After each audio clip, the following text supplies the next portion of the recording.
Isaac TESLAA is a Razorback. The Hawkeyes missing on their biggest target at wide receiver in the transfer portal as the Hillsdale native, or I should say the Hillsdale star, is heading to Fayetteville. What does it mean for Iowa? We'll talk about it coming up. First of all, though, I want to tell you about Iowa Floor Covering. I've talked about this company up and down. Certainly give their flooring and their service a chance. Their Tough Core Click Together 4.5 millimeter waterproof vinyl flooring available right now at $269 per foot with self-installation. If you visit iowafloorcovering.com/DIY, and be sure to mention that From the Hawkeye of the Storm sent you. Again, iowafloorcovering.com/DIY. So the Hawkeyes missing on their biggest wide receiver target. And this is nothing against Seth Anderson. I think Seth Anderson's a great prospect. We're going to talk to him here later this week, and we'll have an interview for you released on this show. But the Hillsdale wide receiver, Isaac TESLAA, was a kid who had brought in a ton of offers since he entered the portal earlier in the fall. We're talking Miami, Colorado, Arkansas, Iowa State, Iowa. I believe Baylor offered me. Go down the list. He just had offers from Purdue. Ended up visiting Purdue, visited Iowa State, Iowa, Arkansas, Colorado. We saw Deion Sanders rolled out in an actual TESLAA for this kid to tantalize him to come to Boulder. Didn't work. In the end, Fayetteville is the place for Isaac, announcing late on Tuesday evening that he would be a Razorback. So this is a blow. Iowa put a lot into the recruitment of Isaac TESLAA. Rumors had started to circulate on Monday. I believe Sean Bach of 247, perhaps he broke it first. Somebody else forwarded on to me that he had reported that Iowa was out of the mix and that it was down to Iowa State and Arkansas. Someone else had said that it might be Iowa and Arkansas. Nevertheless, he's not going to either of those Iowa schools. And you don't blame a kid like this wanting to go to the SEC and play for not a power in that conference, but certainly I think the best conference in the country. And Iowa has had issues, as we've talked up and down about. They've had issues with wide receiver involvement, issues in the passing game in general. And I think these issues aren't going to go away until Iowa proves that there are changes occurring in the passing game. Like, you can land a guy like Cade McNamara out of Michigan. I think NIL was a big part of that. Perhaps some promises that these other receivers aren't being given. But in the end, I think to get elite wide receiver talent, you're going to have to prove that things are changing. Look, the quarterback's going to have the ball in his hands either way. But as we've seen over recent time, especially in the Brian Ferentz era, Iowa wide receivers just don't get the ball very much.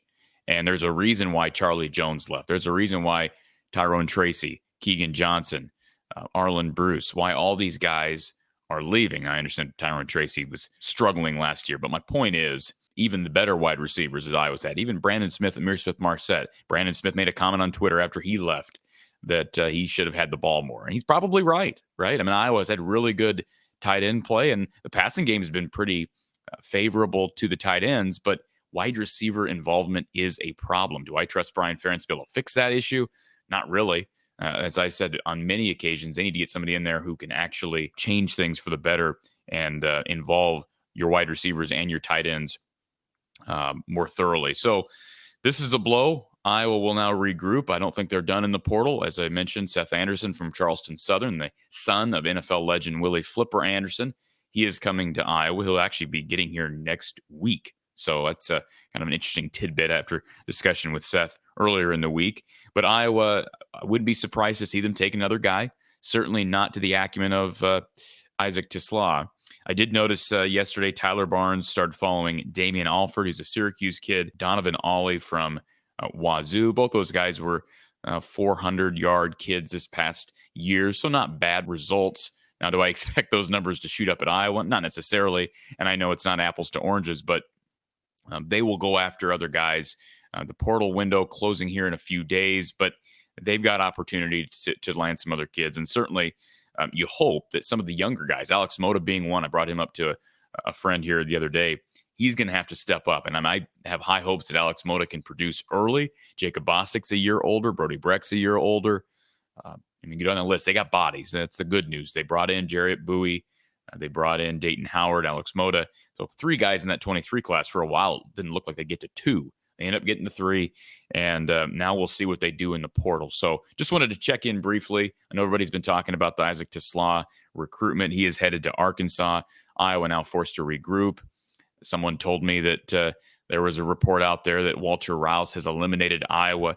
I can't confirm that. Had conversations with Walter, and it does not appear to me that he's eliminated Iowa, but that could be the case. Sometimes the people that you talk to, and I'm talking about the actual recruit, sometimes they're not as upfront as maybe their family is. I'm not doubting Walter's honesty, but I can tell you that there's a report out there that Iowa's out of the mix. So we'll see. Walter expected to announce on Thursday. That's what he tells me. He's announcing on Thursday. He visited Iowa, Nebraska, and Oklahoma, taking no other visits. So we'll get a decision from the star tackle from Stanford within probably the next 24 to 36 hours. Appreciate you tuning in for another segment here from the Hawkeye of the Storm. Reminder to like and subscribe. Check out our sponsors' work in our description, and we'll talk to you soon.